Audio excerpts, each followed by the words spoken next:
All right, cooking with grease. We're back on TikTok, as well as YouTube, as well as Facebook. All right, we're back on. Oh shoot, it's too late now. I never plugged up my other camera. All right, all right, all right. There we go. So, all right, what other questions can I answer for you guys? What credit cards can I use to build my credit? Um, when it comes to, again, I mean, it's the same question I kind of just answered. When it comes to like what accounts you should be adding to your credit profile, it's all about, what do you spend your money on the most? If you don't, and if you can't really answer that question now, I mean, that's fine. I typically tell clients to download one of your last bank statement. Look at your purchases. If you're spending a lot of money eating out, look for credit cards that offer cash back for restaurants. If you grocery shop a whole lot, let's say you have a large family, you're definitely going to want to look for cash back at grocery stores. If you are one of those people who get a lot of gas, cash back on gas is huge. If you make a lot of random purchases, cash back on everyday purchases, right? That's a perk that some people offer that just makes sense. If you travel a lot, you're going to want to look for something for miles. So you have to be able to identify your spending habits and then open accounts that you can use to that benefit, right? Because when it comes to credit cards or any account, really, you should only be opening accounts that benefit you now, right?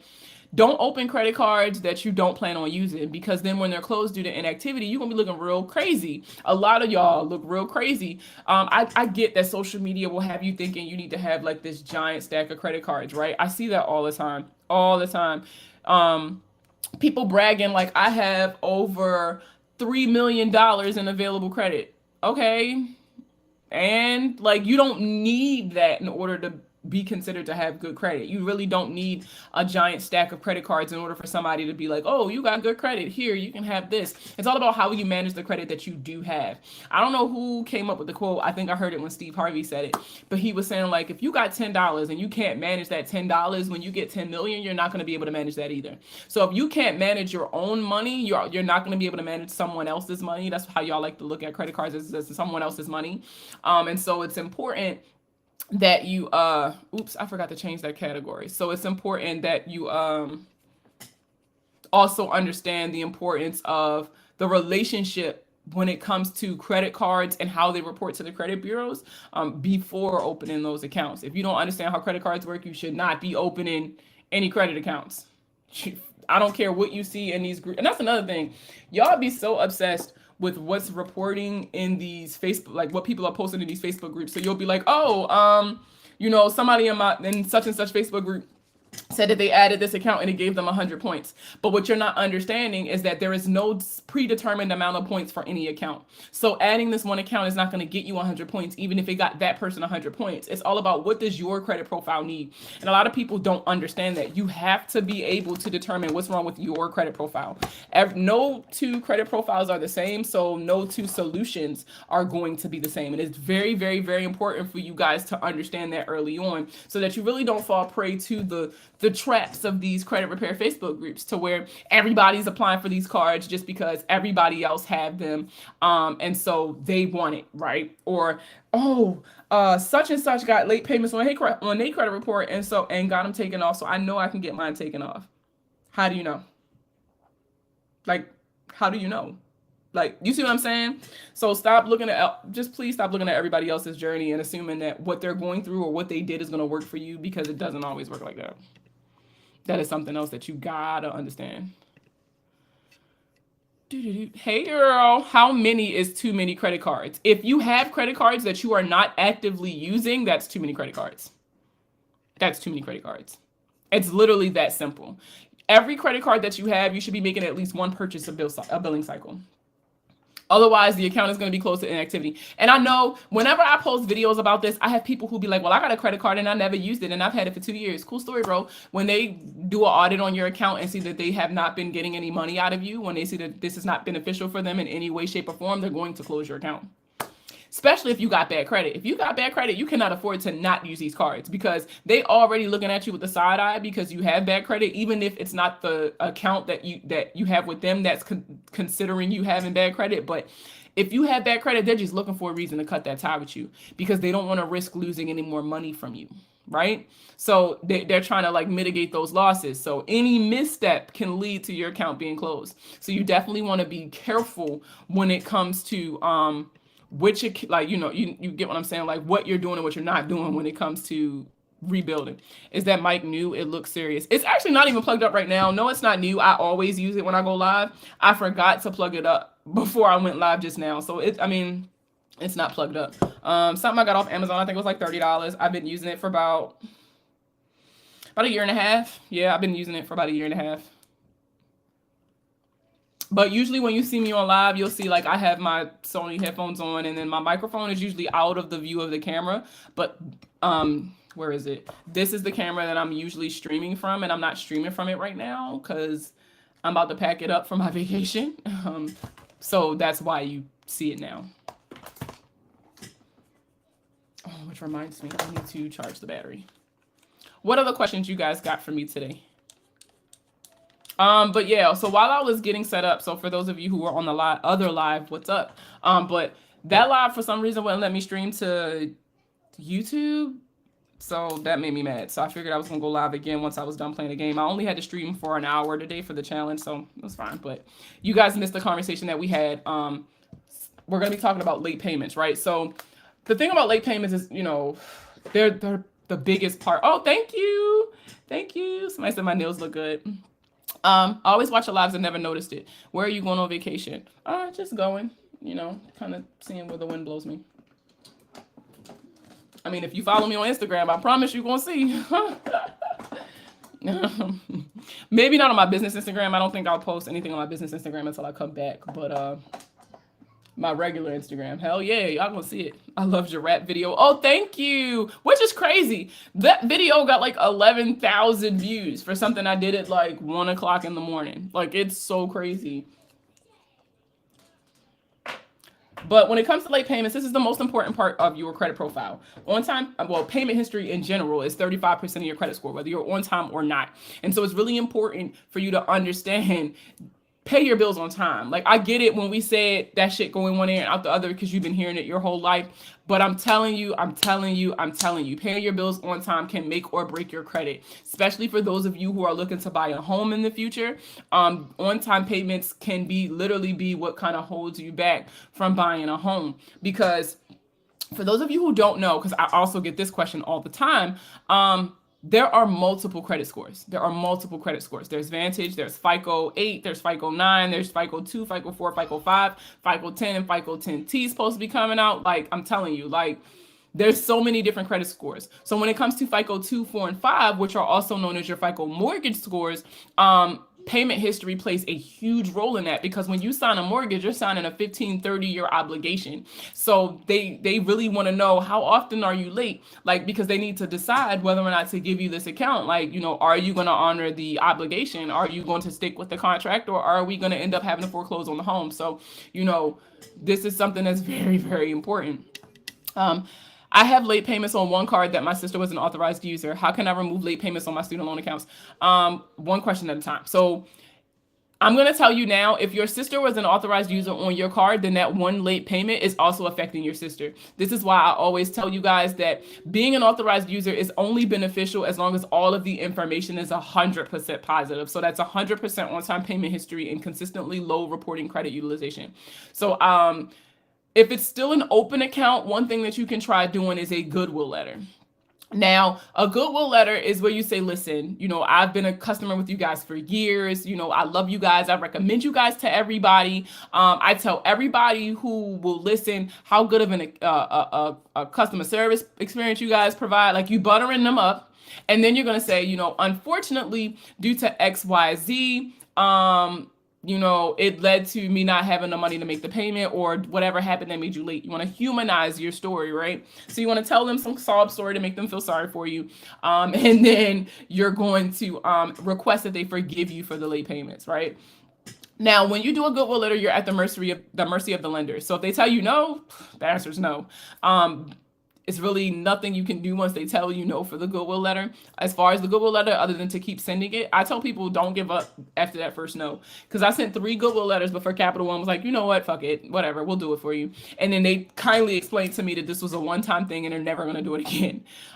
So that's also something that you should take into consideration. Just because this one person told you no, don't mean they're gonna keep telling you no. Something that a lot of people do, and I hate suggesting this because it's like what I'm saying to y'all go in one ear and out the other, but something that other people do, right? After sending it a couple times to customer service or just the regular people who handle like credit disputes and things like that, sending a request in and getting told no a couple times, what some people will then do is either email or directly mail the CEO.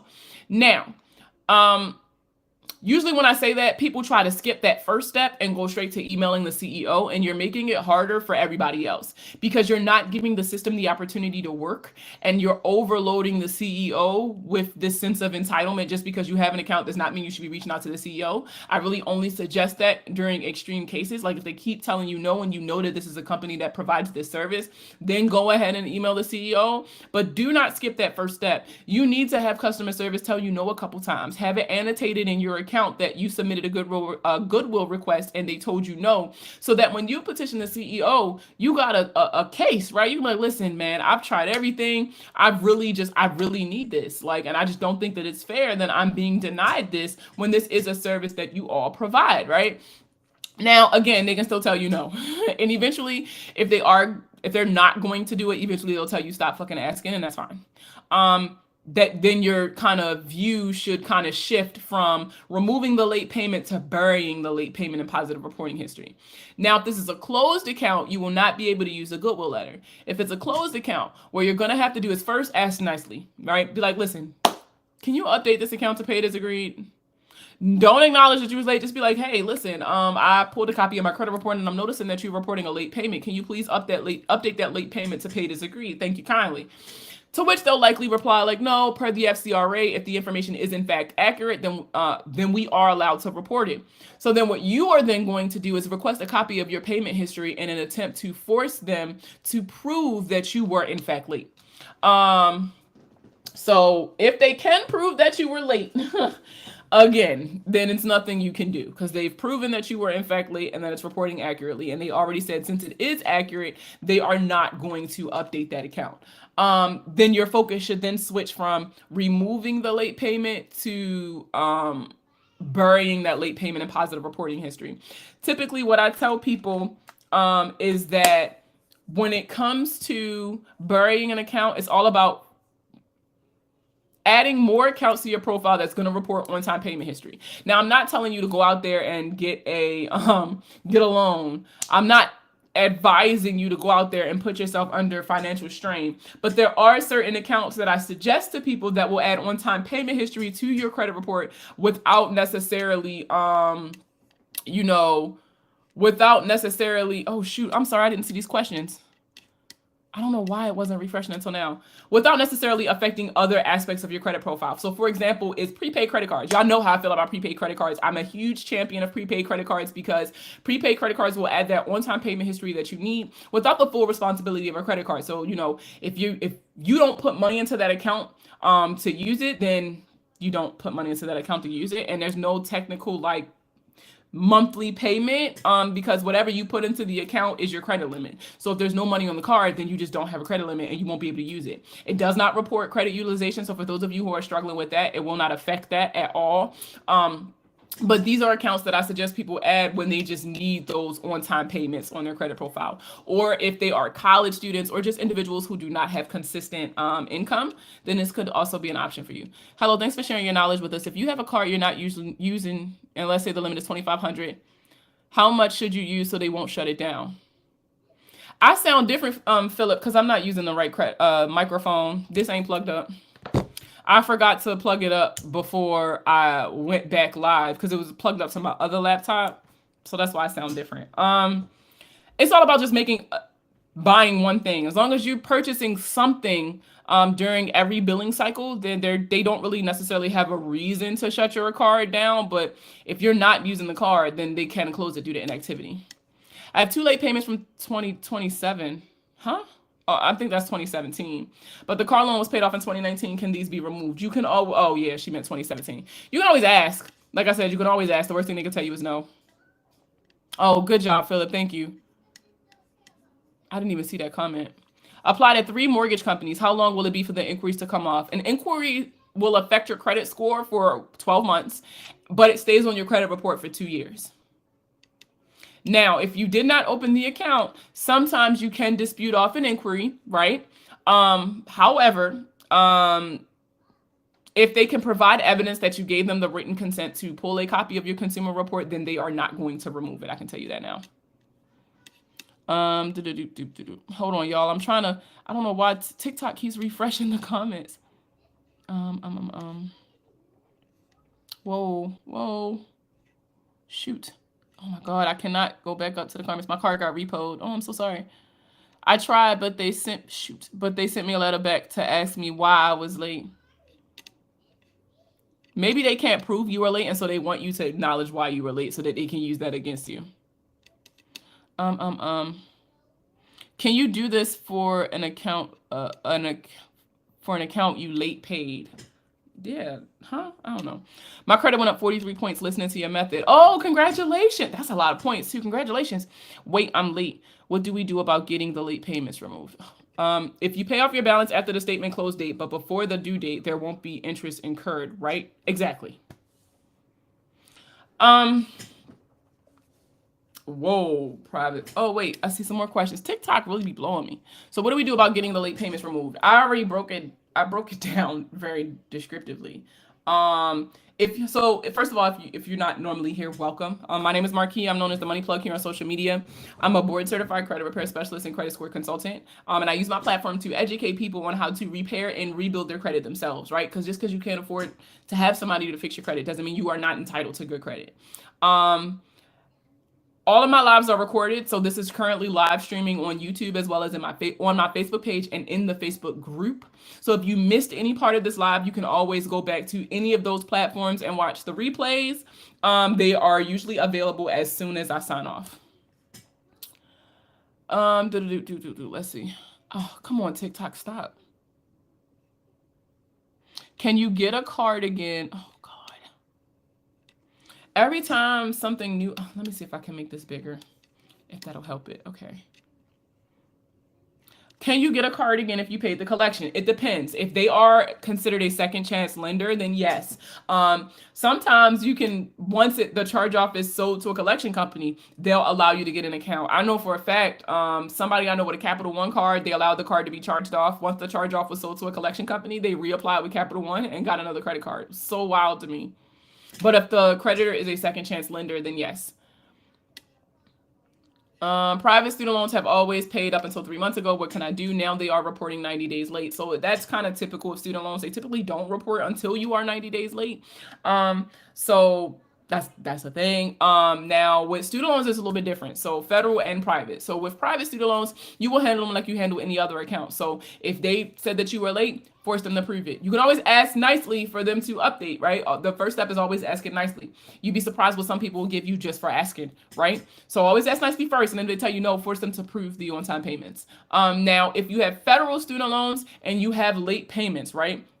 A thing I always suggest is to reach out to your loan servicer because they usually have programs that will allow you to get your your student loan reporting out of derogatory status. For example, I know a client who did a program with her loan servicer. Please do not ask me who her loan servicer was because I have no clue. I can't remember off the top of my head. But she did a program where she made on-time payments for, I think it was like 8 months. And because she was on an income-based repayment program, her payments were only like $15. And so she made on-time payments for about 8 months. And then what they did was all of her late payments, they updated them to paid as agreed because that was a stipulation in the contract. So again, always start with contacting your servicer. You never know what they can do for you. Do you know use a military star card for any purchases or just military base or exchange online? I'm thinking of putting bills on if I can. If not, I may get a new credit card. I think you can only use a military star card in certain places. I don't think you can pay bills with it. I've literally only ever used my star card on base for like gas or like if I'm eating on base or like if I'm buying something out the PX, I'll do it. But I don't think you can use a Star card to pay bills and shit. Shoot, they just started allowing you to damn use it at the grocery store. Cause at first you couldn't use it at the commissary, which I thought was wild. And of course, y'all know how I found out. I had a basket full of groceries, and then I went to use my Star card, and it was like, "Oh, you can't use that here." I kindly pushed that shit to the side. Well, then y'all can put this shit away. I was so mad that day. Should I take an equity payment to pay down debt? Would that help my credit since my debt limit would be the same? Again, this is one of those things that's like a personal preference. You're going to have to evaluate your finances and evaluate your financial situation and then decide whether or not the pros outweigh the cons in this particular situation. I always tell people don't do what you're uncomfortable with. If you're second guessing yourself, it may not always be the best idea, but you are the only person who knows your entire financial history as well as what your goals are. So if this will help you get closer to your goals without compromising the success that you've already had with your credit, then go for it. But if you really just cannot justify the cost of it, then don't do it. Let's see what other questions I got. Come on now. Come on, TikTok. Stop. Thank you so much for your help. Oh my God, I hate TikTok. Why is the comments jumping like this? I was never taught any of this stuff. I got Navient. They're the worst. Oh, I'm so sorry. If I sent letters and they proved I was late and won't remove, what now? Should I let a professional try? If you let a professional try, we're not going to get any different details. A lot of y'all be expecting some wild ass shit from credit repair specialists. If you've done everything we would normally do, then we're not going to get a different response. So first, you're going to have to outline everything you did. Typically, like, when it comes to late payments, first we ask nicely. And then if they don't want to remove it when we ask nicely, then we force them to validate the late payment reporting. In a very extreme case, usually when it's a credit card, something that they do is they try to play on the law of late reporting. So it is illegal to report a late payment if the creditor cannot prove that they provided a monthly statement no less than 21 days before the payment due date. So if you have evidence to support the fact that they did not have your monthly statement available 21 days or less, 21 days or more, then you can kind of use that to leverage a late payment removal because it will then be illegal for them to report it. However, like if you've exhausted all of those options, I'm going to be honest with you, a credit repair specialist will probably take your money and then be like, oh, we tried everything we could. Hey, credit sister / cousin, just saying hello. Hey, girl. So, I mean, that's something to take into consideration. Now, a lot of people who do those credit sweeps, right? The ones that be like, I can get your results instantly or in 20 days or 30 days or whatever the fuck. A lot of them, what they tend to do with getting these removals, they'll try to remove the entire account instead of just getting the late payment updated. And what that can actually set you back more. Because you're going to lose all of the history associated with that account. So if that is a pretty aged account, then you're going to lose all those on-time payments, which could drastically affect your credit score. That also goes for like removing student loans, charged off accounts, and things like that too. That's something for you guys to kind of remember. When you remove an account, you're removing all of the history associated with the account. So the older an account is, the more of an effect it could have on your credit profile. So just something to keep in mind. What other questions you guys got for me? Look, I'm getting better with checking every platform. Y'all should see me switching these tabs like a pro. What other questions y'all got for me? It's a lot of people, and the same people's asking questions. Hold on, y'all. I'm thirsty as hell.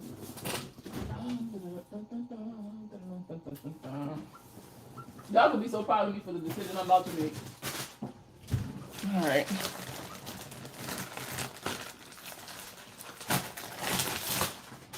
Water.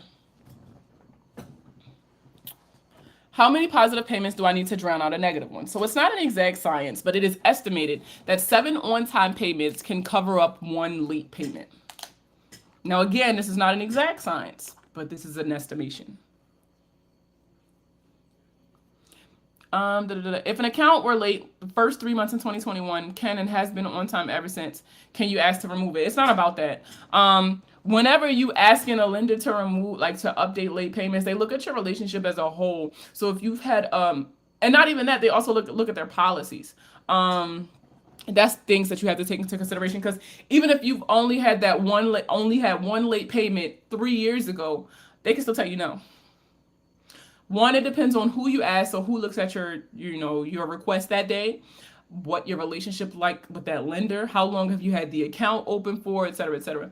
What's your take on consolidating loans? So I try not to be judgmental because for some people, they feel as though this is the only option that they have.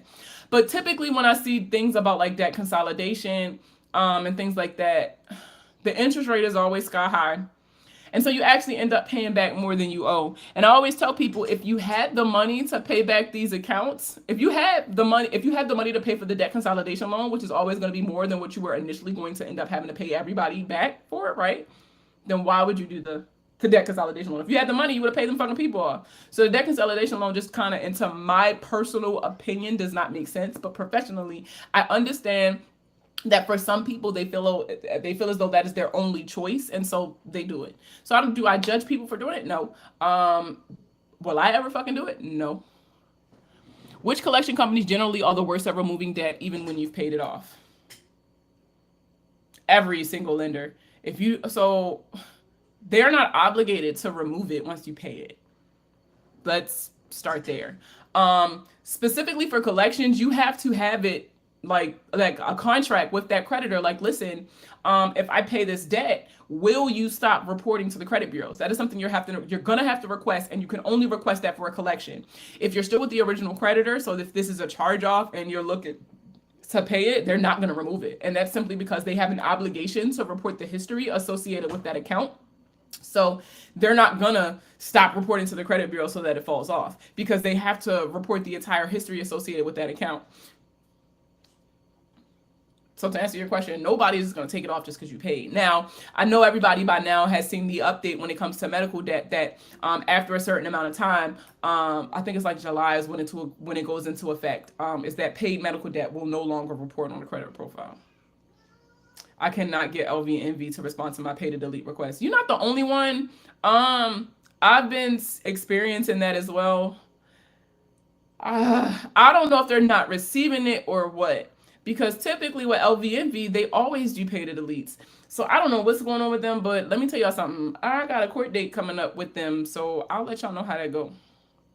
Because I have been trying to figure out what's going on with this debt for a long time. I was not getting responses to my debt validation or my pay to delete, but I damn sure got a summons to go to court. How long can medical bills stay on your credit? The same as any other debt. There's nothing special about medical debt. It's handled just like any other debt. Debt stays on for about 7 years. 7 years from either the date of first delinquency or the date of last payment. Now, obviously, with the new changes that's going to be happening with with medical debt specifically, that's going to change. What about college debt? You got to tell me, you got to be more specific. The only thing I have is hospital bill. I pay my bills on time. My credit is not going anywhere because you have stuff in collections and charged off. Regardless of what it is, it doesn't matter if this is the only thing you have. That only thing you have is what's holding you back.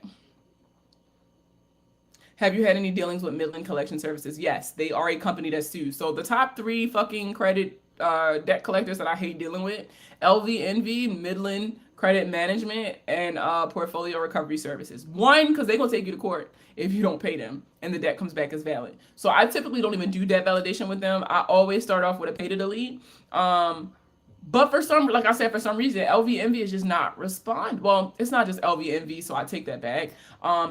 Creditors and the credit bureaus just weren't responding. Now, I will say I've had recent success from like February moving forward. I've started to see like clients getting letters and, stuff and shit. I'm getting letters and stuff. So, well, I don't know if it was like a delay in the postal service or what, but it's really been hindering a lot of progress. What other questions y'all got for me?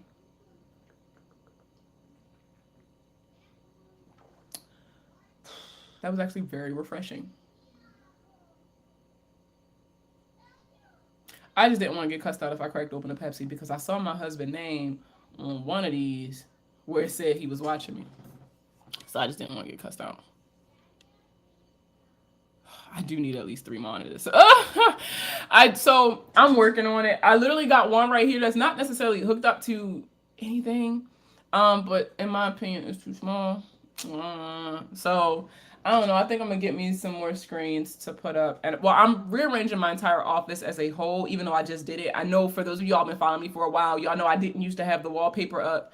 I didn't have the neon sign or the bookshelf. So I'm working on my aesthetic. It's coming along, but now I gotta worry about functionality. Cause I got these two giant desks that circle the perimeter of my room, and I ain't got no fucking desktop space. Not credit related, but I'm happy to see you not drinking a Pepsi. See, I told y'all somebody was watching me. I told you. Oh my God, I hate the fact that TikTok keeps doing this.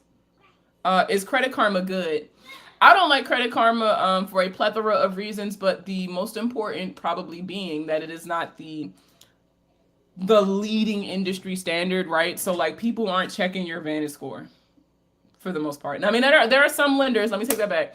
There are some lenders who probably use Vantage, but for the most part, people are using your FICO score to determine your credit worthiness. So it's honestly no point at even looking at your Credit Karma, especially because how the information is reporting to Credit Karma often isn't accurate. As well as they only report 2 of the credit bureaus, but we know for a fact that the big 3 is the most important. So I just genuinely don't like Credit Karma. Go back up. In New York State, these collection agencies are now knocking and making sure we know we have a debt. So there's been some changes actually for New York State specifically to y'all state laws regarding debt collections and things like that. So if you live in New York State, please do that research, because like, for example, in April, it's going to go into effect, I believe, but they're changing the statute of limitations for a debt in the state of New York. Instead of 6 years, it's going to go down to 3 years. So there's some huge changes that's coming for the state of New York. So please make sure you guys are paying attention. When I apply for a store credit card, I always get too many accounts. It's been happening for 5 years. So then you need to figure out why it's saying it. Are you opening up too many accounts in a specific time period? Do you have too many open debts? Like there's a lot that kind of that statement couldn't cover, but you have to be able to break down your credit profile in order to really understand it. I noticed that my score with Smart Credit and my FICO was like 15 to a 20-point difference. Is that normal? Yes, because those are not the same scores. So Smart Credit is your Vantage score. But it's probably the most accurate as far as what's reporting to the credit bureaus. My FICO is different FICO scores. So there's your FICO 8, your FICO 9, your FICO 2, your FICO 4, your FICO 5, your FICO your credit card score, your FICO auto score. So there's a lot going on with my FICO, and there's a lot of different scores. Depending on what you are trying to apply for or what your goal is, that's going to determine what score should you be looking out for. That's why I have 2 credit monitoring subscriptions. I have one with Smart Credit, one with my FICO. Hold on, y'all. TikTok is killing me with refreshing these comments, and every time I scroll up, it goes back down. How about college loan forgiveness? I am not a student loan forgiveness expert. I always tell you guys, if you're looking to get more information on student loan forgiveness and you have government-backed student loans, you're definitely going to want to contact your loan servicer, because different loan servicers provide different services for their clients. So definitely reach out to your loan servicer. Will paying off your debt with a home equity loan help, since your debt ratio would be the same? I already answered that question when you asked it on Instagram. I always tell people I can't answer that question for you. Only you know your full financial picture. So if you feel as though the pros are going to outweigh the cons, then go for it. If you are going to be able to handle the payments and you feel like this is what you need to kind of get to that next step, then go for it. This is one of those preference questions. Some people would prefer not to do things like that if they didn't have to. But if you feel like this is what you have to do, then this is what you have to do. Do you know how or what I can do? I'm sorry, Layla Bonds, but I don't see the rest of your question, so I can't answer it. So if a late payment is showing different in one of the bureaus, will that be considered inaccurate? Yes, that is an inaccuracy, and that is grounds for a dispute. Damn, hold on. I swear I'm trying to read these comments. TikTok, it's just giving me a hard time with scrolling the comments. Is it smart to reapply if you paid the collection?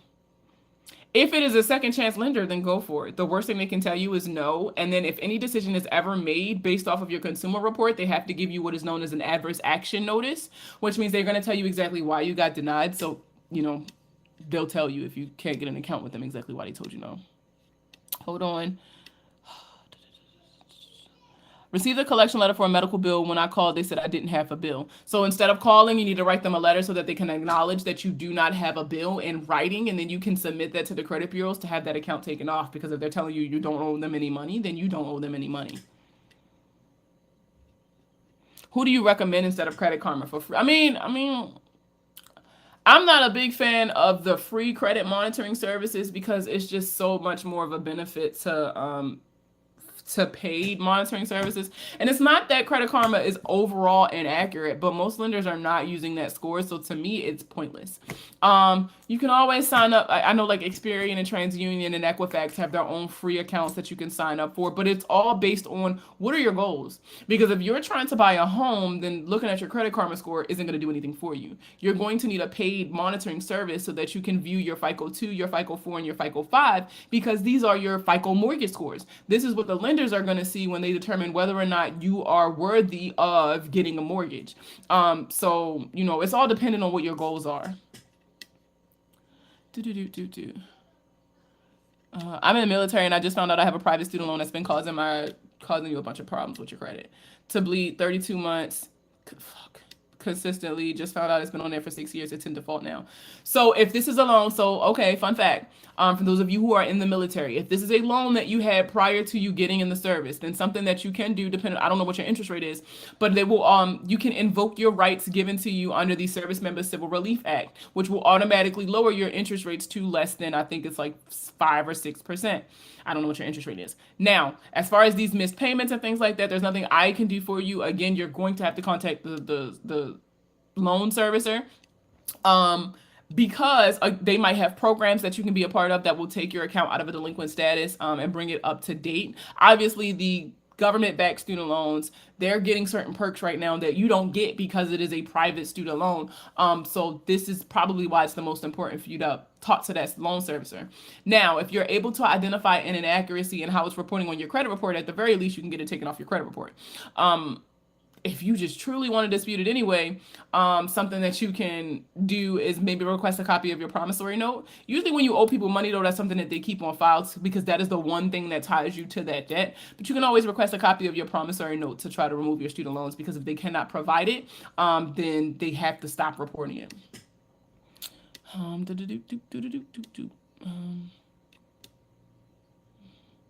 My credit score refuses to increase. I have zero credit utilization, about 12 late payments ever. Okay, so those 12 late payments are very detrimental to your credit score because payment history in general is 35% of your credit score. That 0% credit utilization is also hurting you because you need a number reporting right there. Credit utilization is 30% of your credit score. So that's 65% of your credit score that just is already kind of like showing why your score is so low and why you're not getting any points. One, you need to try to either heal those late payments, so seeing if they'll update them to paid as agreed, or you need to try to bury them in positive reporting history. And then 2, you need to start using these credit cards, or stop paying them all the way down to 0. Well, it's all about when you pay them too. So let's talk about that for a second. If you're paying it all the way down to 0 before the statement date, then that's wrong. You need to make sure you're leaving a balance and then making that last payment after your statement date. So that, yes, it's reporting credit utilization to the bureaus. However, you're not going to be charged interest because you're making the payment prior to the end of the month, if that makes sense. Now, that right there is going to improve your credit profile. So should I try to get my old mortgage deleted? I sold the home and I was late 3 payments. No, because 3 late payments is not worth what I'm going to assume is years of on-time payment history. When you remove an account, you're not only removing the bad parts of that account, you're removing the entirety of that account. So all of those on-time payments and stuff is going to disappear. And if they no longer exist, that's going to change your credit profile, likely for the worse. Whew, trying to make sure I'm answering everybody's questions.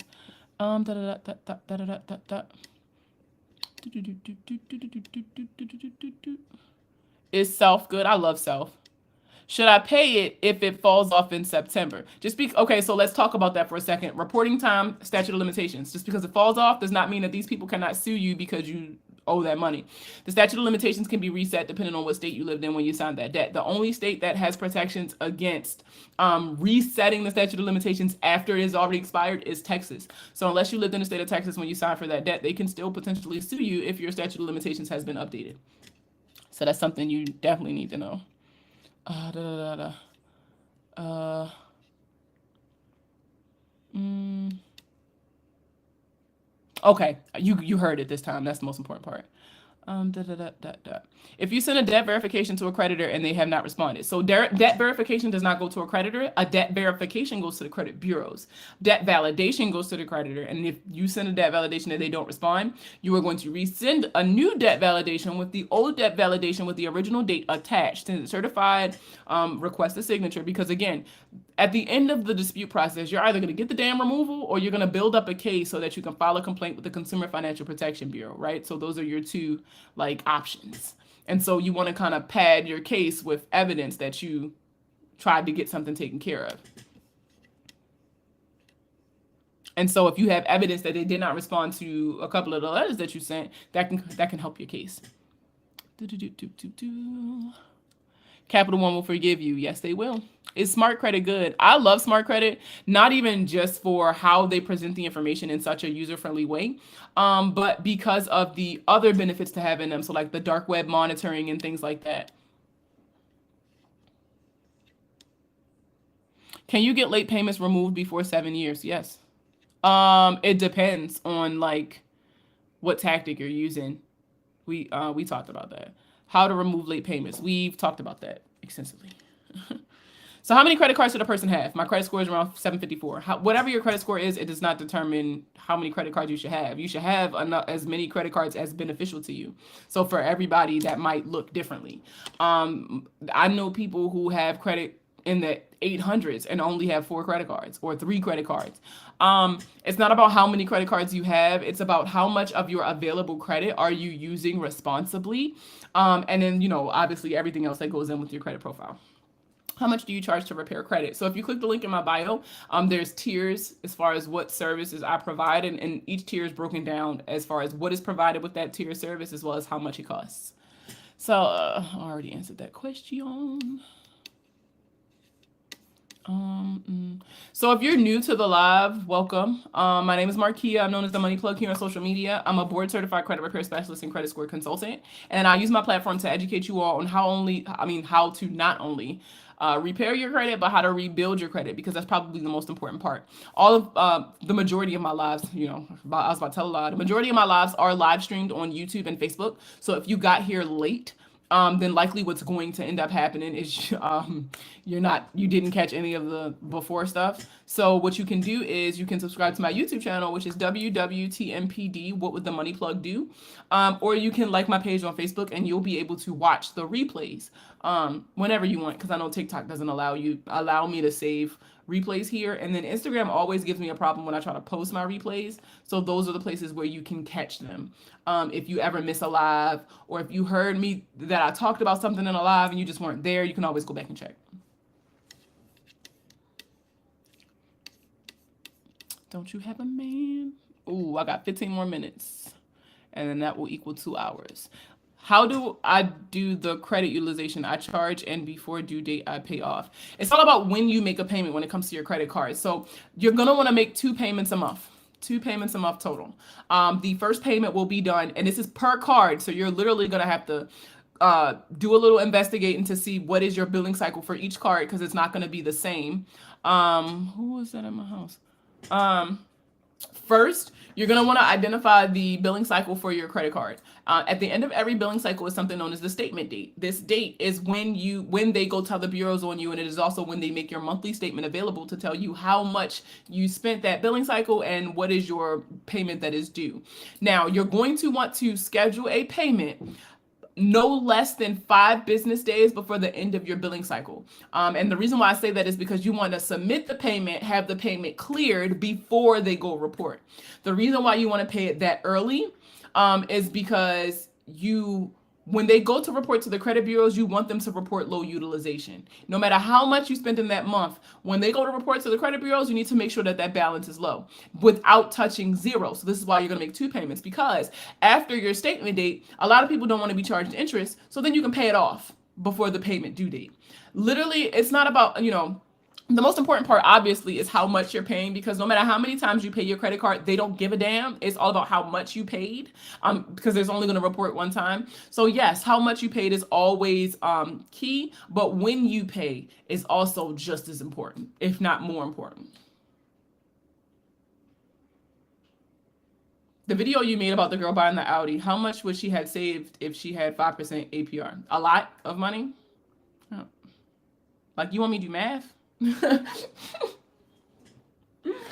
She'd have saved a lot of money, a whole lot of money with a car payment like that. Jesus, that was a lot too.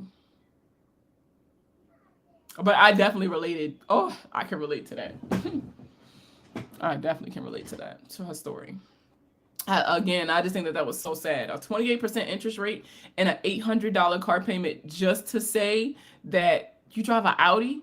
An old Audi at that. It wasn't even a fresh Audi. And I think that's the part that killed me, because it was people in the comments. Now, y'all know me, and I drive a Honda. Audis and all that foreign shit, I ain't got time for. But, you know, people were in the comments like, bro, I have a 2022 Audi Q, whatever the hell, and my payments aren't that high. So I just think that's so crazy. So I should be leaving a small balance after the due date. You don't have to. You don't have to. You can if you don't mind paying interest. However, if you are one of those people who want to avoid paying interest, then you're going to want to pay it all the way off on your payment due date, or right before your payment due date. However, after your statement date. Why I feel like when I'm watching on FB, you over there looking at your IG broadcast, and when I'm on IG, you paying more attention to your Facebook. Shut up, Megan. God, you're so needy. Do you have any advice on getting an eviction removed if the balance was settled with a debt collector? Yes. So the biggest thing about an eviction that you have to understand is that even if it's not reporting to the big three, it's reporting somewhere. So you're going to have to do a little investigating. You're going to have to request copies of your consumer report from third-party reporting agencies such as like LexisNexis, Consumer Information, something like CIC, CoreLogic, you know, that sort of thing. Why is they? I wish they leave my baby alone. You're going to have to request copies of your credit report, your consumer report. That's what it's going to be called, because they don't provide credit scores. You're going to have to request copies of your consumer report from those lenders. From those third-party reporting agencies, and dispute it then. Now, how you dispute it is also kind of going to play a part. So it's a couple of ways you can do it. I always tell people it's a million ways to skin a cat. One way that works for me is requesting a copy of your tenant file from the property management company. When you get a copy of your tenant file, you're definitely going to want to have a signed copy of your lease, first of all, because that ties you to the apartment. If they cannot provide you a signed copy of your lease, then technically there is no debt. There was never any debt owed, so you ain't reporting this shit no more. So take it off. Now, if they provide you with a signed copy of your lease, what you're going to want to look at is the move-out process. And you're going to want to like comb through that shit with a fine-tooth comb, because if you can identify something that was supposed to happen during the move-out process that they have no evidence of happening in your tenant file, then you can also use that to bring up the legality of not only the eviction, but the fact of them reporting, and that can have it removed as well. I went to check a used Audi and they wanted $30K for a used Audi with 180,000 miles. Go to hell. No, I'm not. No, I'm not. But, you know, some people are willing to pay those kind of prices for, you know, brands just to be able to be like, I got it. I tell y'all all the time, I ain't got shit.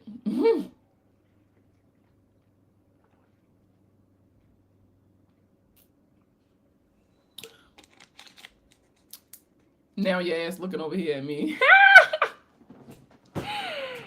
Leave me alone, Megan.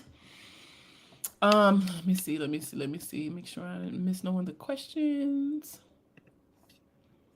All right, y'all got me for another 10 minutes. So what other questions y'all got for me? And take pictures when you move in and out.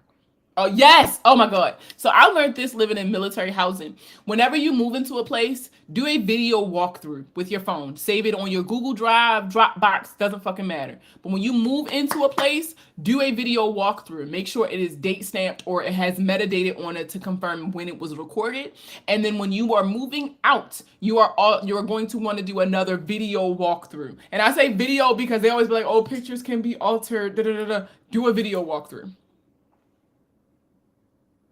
Oh man, listen, I've been doing that for years because Fuck around with military housing, they will try to get you for every dime you got.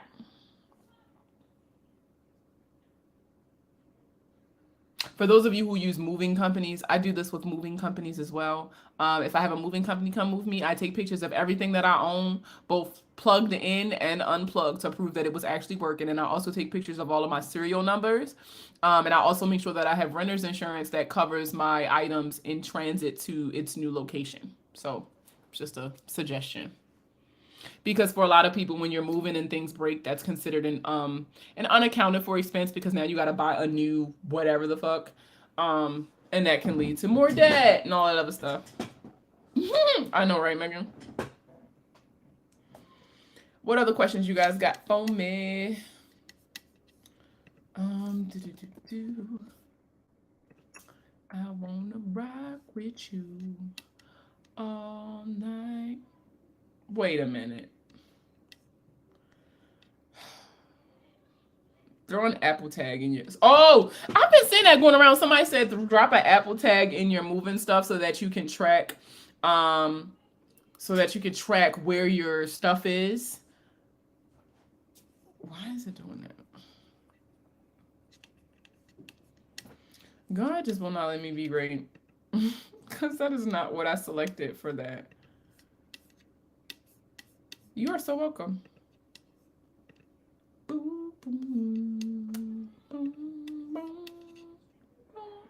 Now I'm gonna have to change those two. They'll have your stuff sitting at the docks for 3 weeks. Yeah, they did me like that. When we moved back to America, it took me like 3 months to get my stuff. Mind you, I was already here for a month before I even moved into my place. It was wild. I had all my furniture from a 3-bedroom apartment damaged and was offered $120. That is fucking crazy. That is wild. Let me tell y'all, I am the personal property insurance, renter's insurance queen. I've been having renter's insurance and personal property insurance on items since I was living in the barracks. So if you guys live in the dorms, or if you are military and you live in the barracks, you need to get renter's insurance, because let me tell you something. First of all, the barracks, if you in the army, the barracks is shitty. It's always flooding. They got roaches. Like, the power is always going out. It was horrible. But I was getting paid every time something bad happened. I don't play that. If you are a renter, so even if you're living in your parents' house, get renter's insurance. For example, whenever the power goes out and my food goes bad, I get a check for that. I remember one time maintenance came into my home. They did have permission to enter, so I had a signed PTE. Maintenance came in to fix something, and they broke something in my house. It was considered a high dollar item that I was using for entrepreneurial shit. It was a camera, and my insurance company paid to get me a new one.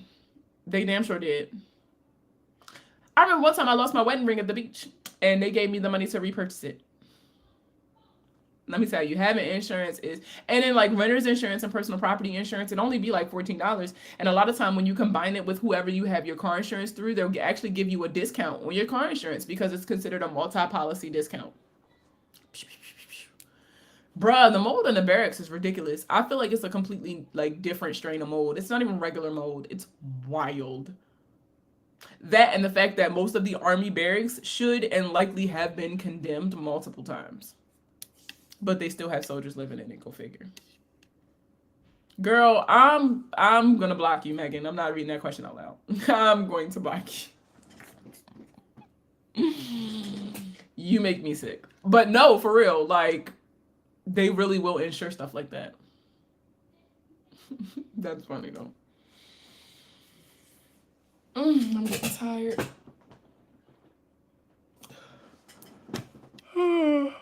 Oh, good. I got 8 minutes left. Because a girl is getting sleepy. I love you all though. I swear I do. I'm just getting tired. What other questions you guys got for me before I hop off? Do not move with furniture across states. Sell, sell, sell. Oh, I didn't even think about that. What other questions you guys got for me? Because I bet you do love my live videos, Megan. Oh, darn. I forgot to do something earlier. Sugar honey iced tea. I'm tired. Yeah, it's time for me to go to bed. All right, well, y'all know my rules. If y'all ain't got no more questions, I get the hell off. Oh, let me see your nails. Ooh, girl. Shout out to Serena. She did a really good job. I showed her a couple different videos, pictures, and she really brought my vision to life. Um, my nails are always popping. Thank you, girl. How do I know if my student loans are forgiven on my credit report? Because they will be completely paid off. My old complex sent a collection for damaging of the flooring. How can I fight them? It shows on my credit.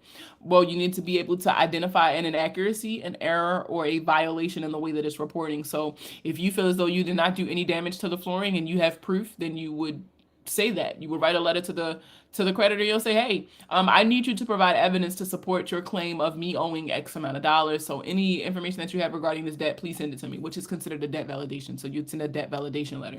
Now, once you send that debt validation letter, they're going to send you anything that they have that ties you to the apartment and then that ties you to the damage. Now, if you don't have anything to disprove or to bring doubt to their claim, then unfortunately, and they have evidence that ties you to the apartment and to the damage, then unfortunately there's nothing you can do to fight it other than paying it. Now, how you pay it also determines what's going to happen. So if it's in collections, you can negotiate a pay to delete, which is where in exchange for payment, they will stop reporting. You can only do that with collections. For those of you who have debt that is considered charge off status, right? You cannot do a pay to delete. Now, if they're not willing to do a pay to delete, because yes, they can tell you no, your only option after that is to either settle for less than owed or to pay the full amount. Pay off my car or redo my kitchen. Redo your kitchen.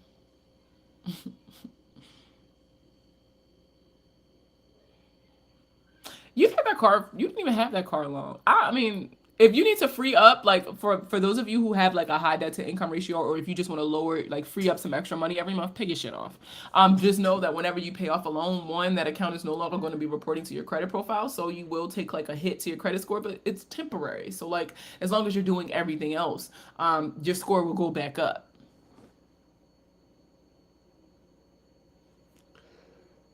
Listen, I've stumbled across renter decor TikTok.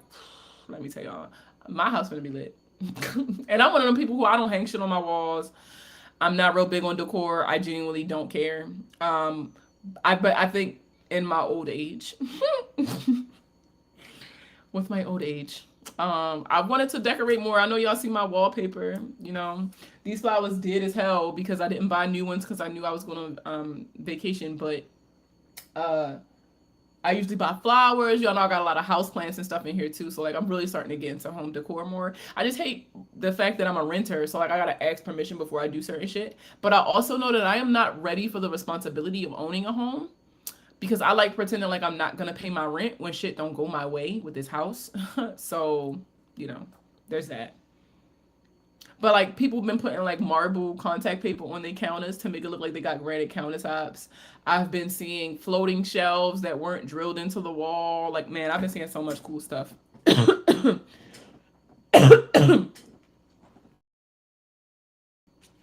would have scared me if I wouldn't have got COVID tested this morning. Coughing before a trip. No, thank you. Can you touch on removing bankruptcies? That is a very long process. Let me take it back. That can be a long process. Removing a bankruptcy is very, very dependent on responses. So it's all about how they respond to you. And you really can't move on to that next step until you get the response from the credit bureau or the courthouse, or like it's like a very specific process. The reason why I do not deviate from the process that I was taught is because it has always worked for me. And you know, if it ain't broke, don't fix it, right? So, but bankruptcies is also unique in the sense of how it is disputed, because it's not the same as regular accounts. I'm going to let you know now, it is impossible to completely remove the evidence of a bankruptcy because this is considered public record. Whenever you go to court for something, it's considered public record. And so anybody has access to this information. What you're essentially doing with removing your bankruptcy from your consumer report is that you are restricting the third-party bureau's access to that particular information about you. And those who have access, you are restricting their access to the credit bureaus to report that information. So, for example, if you remove your bankruptcy and then go to apply for a house and you don't disclose the bankruptcy, it is possible that it could pop up on Givers. I learned that recently. So that's the thing. So don't think that just like removing it from your consumer report is going to remove all of the evidence that you filed bankruptcy, because I can literally go on Pacer and search you and find your bankruptcy. It's literally that easy. Now, the first step is always going to be freezing your third party reports, because like I said, you want to restrict their access to that information, or at least their access to the big credit bureaus to provide that information for them. So once you opt out of all of these third party reporting agencies, so like SageStream, LexisNexis, CoreLogic, blah blah blah blah, opt out all of those. You're going to request a copy of your LexisNexis report. You want to see what is reporting on your LexisNexis report. You are also going to petition the credit bureaus. You're going to say, hey, how do you verify bankruptcy? You are not disputing your bankruptcy just yet. You need them to acknowledge how they verify bankruptcies. You want them, okay, you want them to acknowledge, like, yeah, we go to LexisNexis and whoever the hell else to verify your bankruptcy, because remember, you requested a copy of your credit report from LexisNexis. So if it's not reporting on LexisNexis and the credit bureaus are saying that they use LexisNexis in the courthouse, then they're lying, right? Because LexisNexis isn't reporting. And then you're gonna, if they say that they use the courthouse, there's a letter that you would send to the courthouse asking them, excuse me, do you provide any sort of information to the credit bureaus regarding bankruptcies? To which they will tell you no, because they don't report directly to the credit bureaus. However, a bankruptcy is public record, which is what they'll tell you. Now, this already put the credit bureaus in a bind, because they said that they got that information from the courthouse and they got that information from LexisNexis. But if neither one of these parties are reporting it to the credit bureaus, and they're lying, and you can force a deletion because of that lie. You get what I'm saying? Obviously, there's a lot of letters and stuff you would send and wait for responses and things like that. I do have a bankruptcy removal kit on my website that you could purchase. But I mean, these are also letters that you could literally generate yourself. We talked about a lot on the live today. So I went live twice today.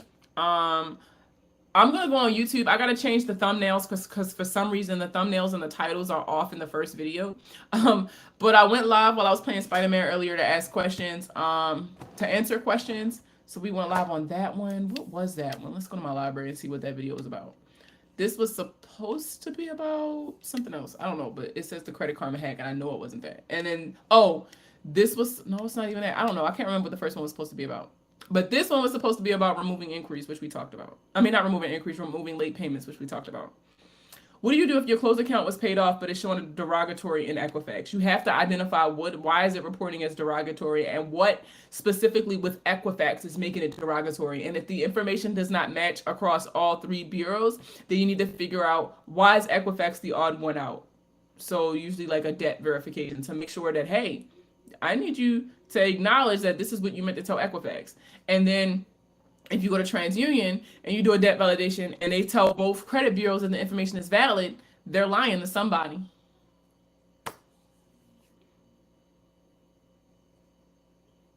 So if my students, they were charged off, not always. I mean, if you had a balance, then probably. I don't know enough details to really give you an answer. I have 2 late payments from 3 years ago and I can't get it removed. Listen, you will not always be able to get items removed from your credit report. Wanting it off is not enough to get items removed. So if you've tried everything that you feel as though is humanly possible to get these late payments removed, then your focus needs to shift to, what can I add to my credit profile to bury these late payments so that they are not a prominent factor in determining our credit worthiness. So burying these late payments and on-time reporting history. That's probably the most important part. Adding accounts to your credit profile so that it pretty much buries those late payments, because everybody got to pass. It happens, right? Life happens. They expect life to happen. However, it's all about how you bounce back from that. So how old a late payment is plays a part in it, because the older a late payment is, the less of the effect it has on your credit profile. As well as, the history since then. Won't it fall off after a few years? It depends on the kind of account it is. So if it's a loan, then it's going to report for the life of the loan and likely afterwards, because it's going to report for 7 years from the date of last payment or the date of first delinquency. depending on how long you've had the account open, if it's a credit card, it's going to report that payment history. So they always say the last 2 years is the most important, but your entire payment history is taken into account in certain situations. So just waiting for it to fall off isn't always good enough. You still want to make sure that you're either burying it, like I said, or trying to get it removed. But the more months that pass, the less of an effect it has on your credit score. So, whew, I have a headache. Has it been an hour? No. Yes, it has. Look at God.